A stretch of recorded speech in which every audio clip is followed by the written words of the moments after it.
歡迎嚟到港馬研究室，我係阿 Sam，依家先公開經過1萬次模擬比賽後嘅結果，歡迎大家截圖。係開始3月15號第5場3T 頭關嘅每隻馬匹嘅詳細分析之前，先講明一點，計算嘅結果會同模擬比賽結果可能會有分別，大家可以作參考，選擇用嚟膽拖幾多隻腳。希望大家幫手訂閱頻道，等我有更多資源去做更多場次俾大家，多謝。今次我會將整份電腦馬匹分析報告讀出，最後會有所有馬匹綜合預測總結。1號裸渣，裸渣係一匹極具潛在爆發力嘅紐西蘭自購馬 PP， 父係為 Bellado， 母係 Coleraine， 出自 Saki Secret。Bellado 服役時曾勇奪英國杜荷斯特錦標與岳景傑錦標2項一級賽。其子嗣喺香港嘅代表作包括具備頂尖實力嘅鴻運帝王。從基因圖譜嚟睇，呢條血統線通常賦予子嗣喺1200米至1600米中短途路程嘅卓越前速與韌性，呢度與今日1650米嘅賽事條件完美契合。此駒喺來港前曾於紐西蘭嘅1200米賽事中報捷，證明其具備良好嘅基礎速度。11喺香港嘅首秀，12月20號第279場賽事中，此駒遭遇咗嚴重嘅際遇問題。官方賽後報告明確指出，佢自大外檔躍出嘅時候，同區互相碰撞，導致失去平衡，早段被逼喺馬群之後切入，最終喺劣勢下未能交出表現。然而，該次敗陣後嘅獸醫檢查並冇發現任何明顯異常，排除咗隱藏傷患嘅可能。本次賽事嘅變數在於排檔嘅戲劇性逆轉，由大外檔移師至黃金嘅二檔。騎師奧爾文以強悍嘅推騎與敏銳嘅早段走位見稱，佢勢必會利用二檔優勢，喺起步後迅速將裸渣安置於領放馬後方嘅包廂位置。雖然呢個係佢首次喺香港面臨全天候跑道嘅考驗，但內部生理條件同外部幾何優勢均處於最佳狀態，係一匹極具顛覆性嘅戰術伏兵。理論勝率預測10.5%。2號戀愛狂，排喺第一檔嘅戀愛狂喺本次賽事中掌握咗絕對嘅空間幾何優勢。作為一匹5歲紐西蘭自購新馬，其目前評分為59分，正處於第4班賽事嘅頂部分數區域，意味住其整體班次實力喺同組對手中居於虎視地位。血統方面，其父係 US Navy Flag， 具備強烈嘅速度基因，而母係下線出自 Fastnet Rock。後者嘅子嗣喺香港全天候跑道上歷來展現出極佳嘅泥地適應性與後肢推進歷久。喺近期嘅賽績表現上，此區喺24至25同埋25至26馬季中累積咗13次出賽紀錄，取得2冠1亞1季嘅成績，總獎金接近177萬港元。最近一仗喺第441場賽事中取得第5名，表現中規中矩。練馬師葉楚航嘅部署極具針對性，特別安排此區於2月26號運往從化馬場進行高地特訓與心理放鬆，旨在提升其新鮮感與角逐情緒。本次配上外籍好手艾少禮，配合一檔嘅完美排位，艾少禮可以毫無壓力咁喺早段將馬匹貼欄推進，完全避免泥頭干擾同外碟耗損。喺冇任何重大獸醫傷患記錄嘅背景之下，此區嘅勝算被無形大幅調高，係爭奪冠軍嘅核心力量。理論勝率預測11.5%。3號艾利奧，戴維希斯馬房嘅艾利奧排喺全場最外側嘅14檔，而喺1650米嘅泥地賽事中係幾何學上嘅絕對死角。喺近仗第439場賽事當中，此區躍出嘅時候發生碰撞，且喺冇遮擋之下走外碟，直至接近900米處，最終因過度耗力而徹底潰敗。比排檔更具毀滅性嘅係其獸醫傷患記錄。大數據顯示，此區曾經喺2022年2月遭逢右前腿肌腱受傷嘅毀滅性重創，並因此長達12個月未能出賽。喺運動醫學中，肌腱撕裂或者勞損係賽馬中最難以完全康復嘅傷患之一。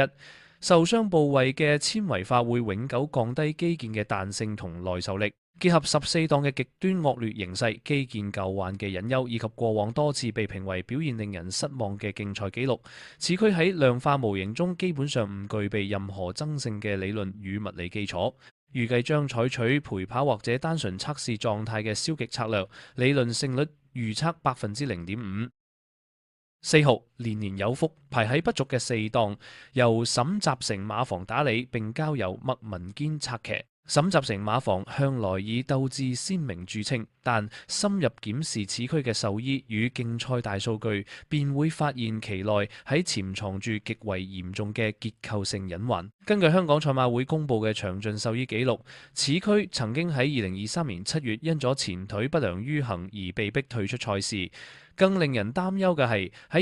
2025年2月13號，其前腿不良於行嘅腿疾再次復發。呢類前腿關節或者韌帶嘅反覆性勞損，對於需要喺偏硬且具備深度觸地力嘅全天候跑道上作賽嘅馬匹而言，係極度致命嘅。泥地賽道對馬匹前肢落地時嘅反作用力遠大於草地，舊患復發嘅物理風險極高。喺競賽際遇嘅動態分析上面，此區喺2月19號嘅第446場賽事中出閘，僅屬一般。喺1650米嘅泥地賽中出閘緩慢嘅連鎖反應係毀滅性㗎，呢個意味住佢喺進入手彎前就會被外側前進嘅馬群重重包圍，進而吸入大量泥頭並喪失衝刺節奏。儘管4檔喺幾何學上能提供一定嘅掩護，但其起步嘅遲緩以及腿部健康嘅不定時炸彈，使其喺模型中嘅抗風險能力大幅下降。理論勝率預測4.5%。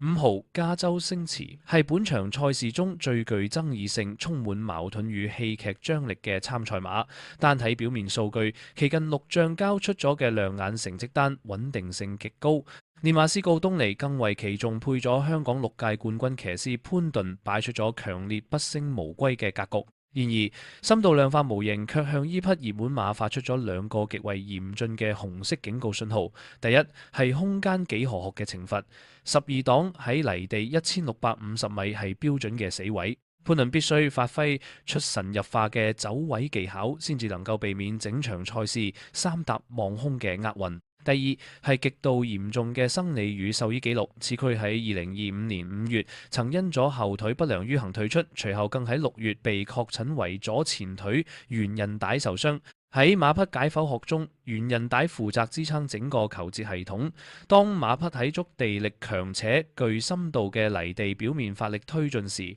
圓韌帶承受住驚人嘅牽引張力。任何圓韌帶嘅結構性舊患都係一粒隨時可能引爆嘅炸彈。此外，喺上仗第439場賽事中，佢唔單止出閘緩慢，而且喺轉直路彎向外而出，以望空之際被報告走勢欠順4。雖然最終仍能憑藉底蘊取得接近名次，但呢個已暴露出其靈活性嘅下降。潘頓卓越嘅騎功喺統計模型中能額外提升約5%負8%嘅馬匹效能，與告東尼深厚嘅練馬功力係支撐其勝率嘅核心之處。總結而言，呢個係一匹實力明顯超班，但係生理結構極度脆弱且受制於惡劣排檔嘅高危險分子。理論勝率預測12.5%。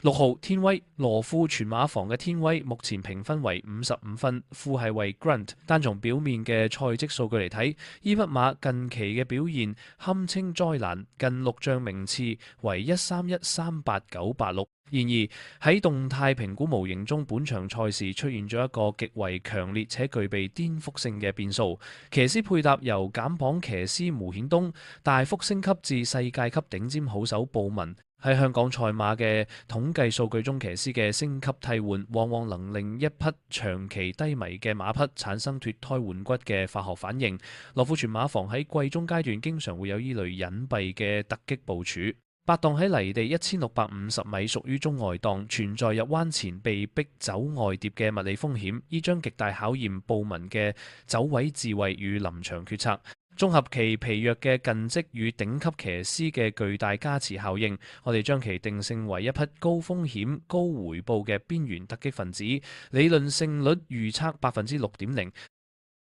7號開心宇宙。表面上，開心宇宙交出咗一份極為華麗嘅近期成績單，近6仗嘅走勢為132522，顯示出極高嘅入位率同看似穩定嘅競技狀態。然而，本量化模型對其發出咗強烈嘅警示信號，其高名次背後隱藏住重大嘅生理缺陷與心理創傷。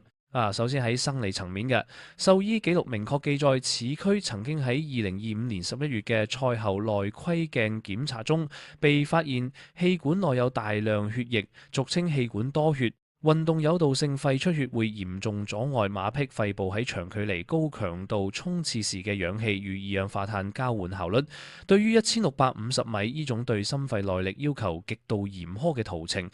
呢個係一個無法忽視嘅生理天花板。其次喺心理與行為層面，此區存在嚴重嘅閘傷恐懼症。2026年1月21號，佢曾經喺入閘之後將頭伸進閘門下方被卡住，最終被逼退出賽事。呢種心理陰影直接反映喺其後嘅陣上表現。喺2月14號嘅第439場賽事中，佢不僅出閘僅屬一半，更向內斜跑與區觸碰。喺直路上更出現內閃及難以被騎師力拆嘅頑劣跡象。儘管五檔位置適中，且由硬功見稱嘅金城剛壓陣，但其唔穩定嘅閘內情緒與呼吸系統嘅隱疾，使得投注此區嘅期望值充滿極大風險。理論勝率預測6.5%。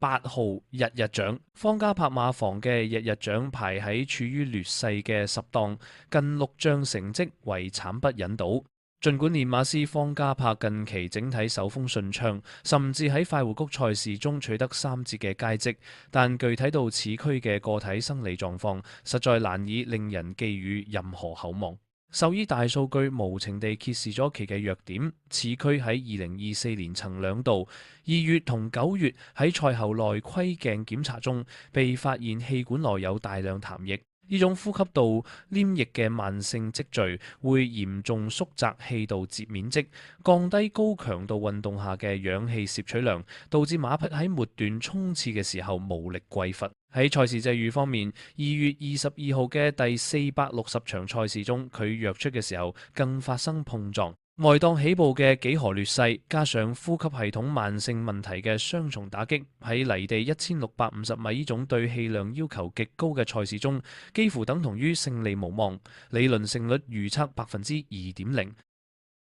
9號小飛俠，由冠軍級練馬師蔡約翰訓練嘅小飛俠排喺9檔，交由澳洲好手艾杜那策騎，其近6仗成績為116、11297，表現極為反覆。呢匹馬喺量化模型中遭到嚴重扣分嘅致命傷，在於其心臟傳導系統嘅重大缺陷。根據香港賽馬會嘅嚴格獸醫記錄，此區曾經喺2025年6月27號嘅試閘之後，被臨床診斷出心律不正常。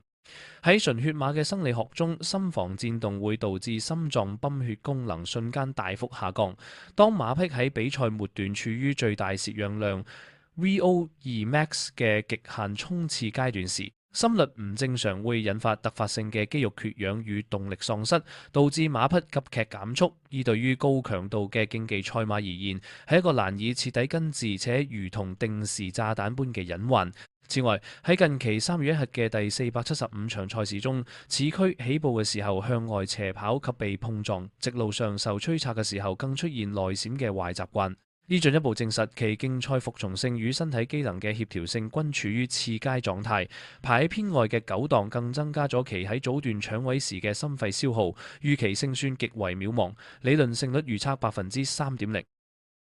10號林寶精神，由練馬師廖康明訓練嘅4歲澳洲自購新馬林寶精神，喺本次量化模型中取得咗全場最高嘅理論期望值。此區目前評分為47分，父係為 The Autumn Sun， 而更具決定性嘅係其母係下線出自泥地名，仲 Hazelnet。Husonic 嘅血係喺香港賽馬史上，特別係喺沙田泥地賽事中，有住近乎統治級嘅適應力。呢個為林寶精神轉戰全天候跑道提供咗極為堅實嘅基因背書。從晨操與試閘嘅動態數據嚟睇，此區嘅備戰積極程度令人矚目。練馬師為其安排咗密集嘅泥地特訓，2月1日同2月5號於沙田全天候跑道進行快操，分別締造咗1分25秒8同埋1分25秒4嘅佳速。且均由金將騎師希威森親自考驗，顯示騎練對其泥地性能已有充分掌握。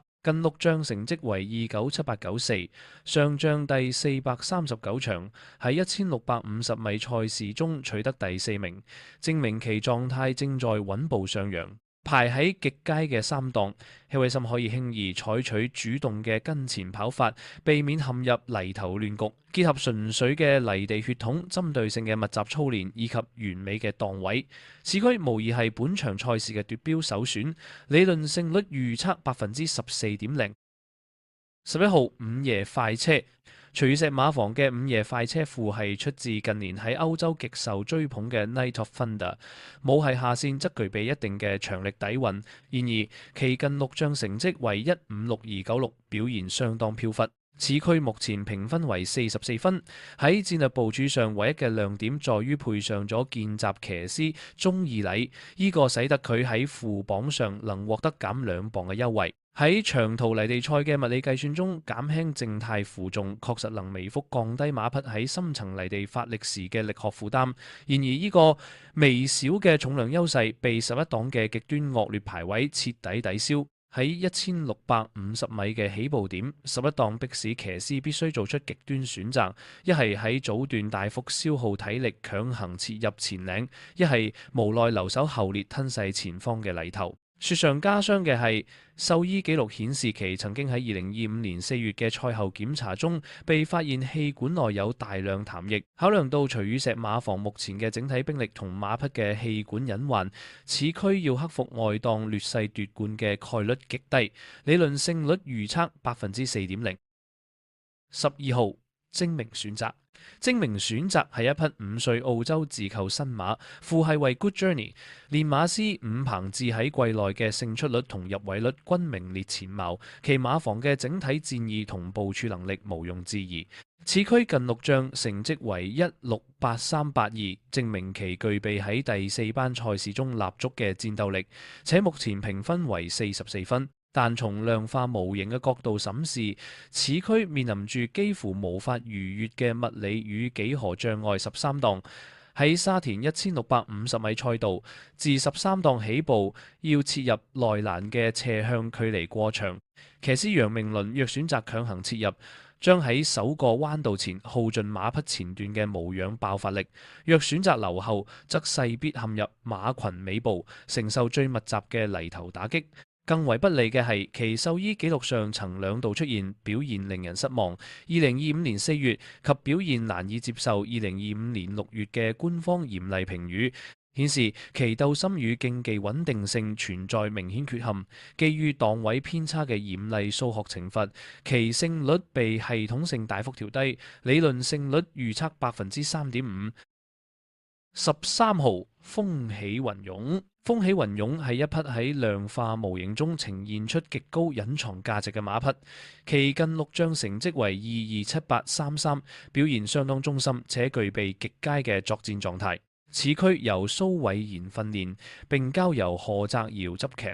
呢對騎練組合喺處理中距離泥地賽事嘅時候，往往展現出精準嘅步速拿捏與走位智慧。解讀此區潛在實力嘅關鍵，在於對2月14號第439場賽事賽後報告嘅深度剖析。喺該場同樣為1650米嘅泥地賽中，此區雖然僅獲得位置，但賽後報告揭示咗極其關鍵嘅開脫理由。騎師明確報告指出，賽前本打算讓坐騎佔取更為靠前嘅主動位置，但係坐騎於躍出嘅時候外斜跑並同溪區互相觸碰，導致未能展現足夠前速以上前。結果，此區喺大部分途程走大外碟冇遮擋嘅極端劣勢下作賽4。喺沙田泥地賽道嘅流體力學模型中，全程望空走外碟所多耗費嘅體能，以及無遮擋下承受嘅泥頭打擊，會令馬匹嘅能量消耗呈幾何級數增加。然而，即便喺如此惡劣嘅劣勢底下，佢仍能交出接近頭馬嘅表現，以強烈證明其目前評分大佔優勢，且內在狀態極度勇銳。今次排喺7檔，若何澤堯能夠順利將其切入二碟或內欄有遮擋嘅防流體力學位置，其反彈贏馬嘅機率將大幅躍升。理論勝率預測13.5%。14號大力猴王由韋達訓練嘅7歲自購馬大力猴王父係為 Animal Kingdom 呢條血統線本身具備極佳嘅泥地與全天候跑道基因，然